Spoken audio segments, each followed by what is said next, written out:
مسلم.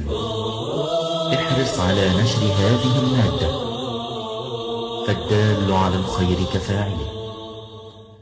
يا أيها الذين آمنوا إن تنصروا الله ينصركم ويثبت أقدامكم. And as we have been programmed mentally, intellectually, one must be aware of this being programmed.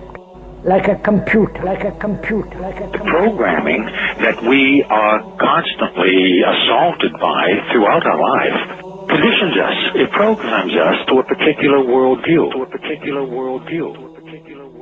Is they are absolutely propagandizing the world with all of their theses about the nature of the universe that we live in, where we come from, our origins, the origin of the universe, and so forth.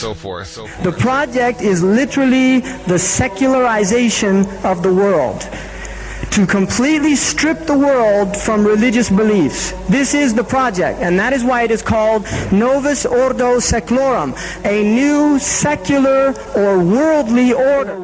A new study says the news media have been pushing a gospel of godlessness on the American public.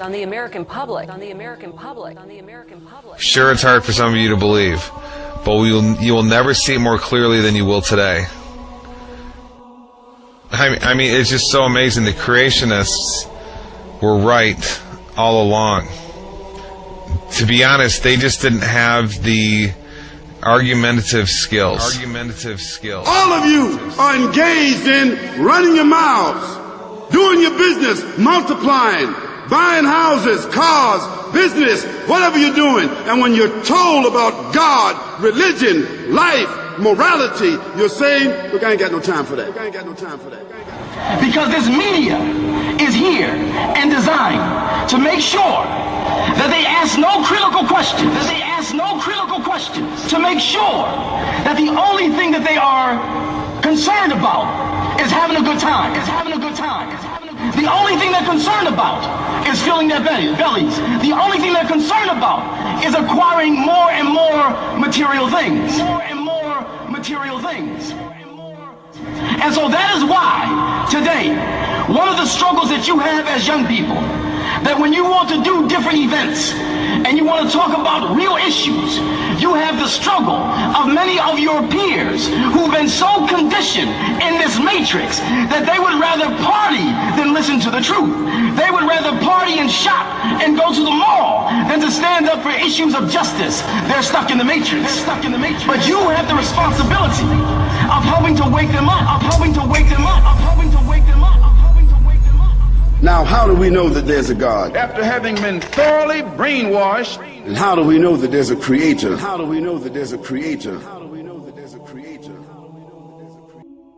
About 15 billion years ago, there were no stars in the sky. There wasn't even a sky. All that existed was the primordial fireball. Then, something happened. In a flash, everything suddenly expanded. This was how it all began. The first moment of existence. What we now call the Big Bang. At the beginning of the 20th century, scientists believed that the universe had always existed. That matter energy was infinite. It had always been around. The model is called the steady state model, because the model of the universe that it's been around forever basically doesn't change. The universe is steady state. But what happened in the last 100 years is that model has been blown away because of the evidence. Observations now suggest, as you all know, that the universe began some 12 to 15 billion years ago. The first evidence that the universe had a beginning is the expanding universe. Researchers wanted to believe in a universe that always was and always will be, eternal. But galaxies flying away from each other meant that once, long ago, they were clumped together. It meant something started them moving. The universe had a beginning. Today, it's called the Big Bang Theory. This was first discovered in 1929 by Edwin Hubble, and It's the first evidence that the universe had a beginning. The second evidence the universe had a beginning is the cosmic background radiation. The discovery of the cosmic background radiation was a fatal blow to those who wanted to believe in an eternal universe. The Big Bang proponents had won. Now, the final evidence for the origin of the universe is the relative abundance of light elements.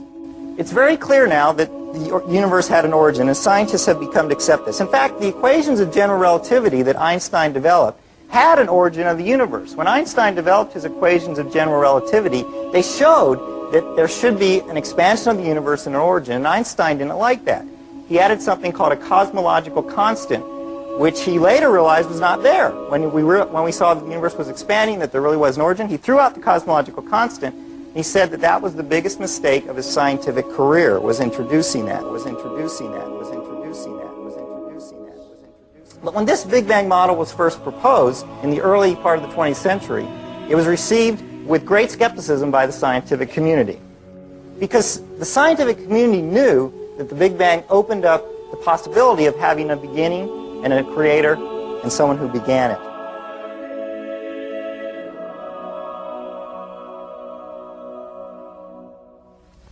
Have you ever asked yourself where the universe came from? Why everything exists instead of just nothing?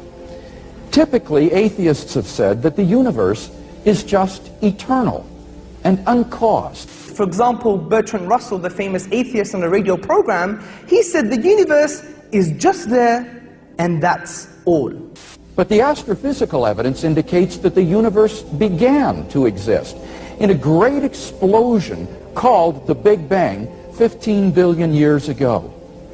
Most laymen do not appreciate that not only were all matter and energy created in that event, but physical space and time themselves. This is of utmost importance, for it implies, as the Cambridge astronomer Fred Hoyle points out, that the Big Bang theory requires the creation of the universe from nothing.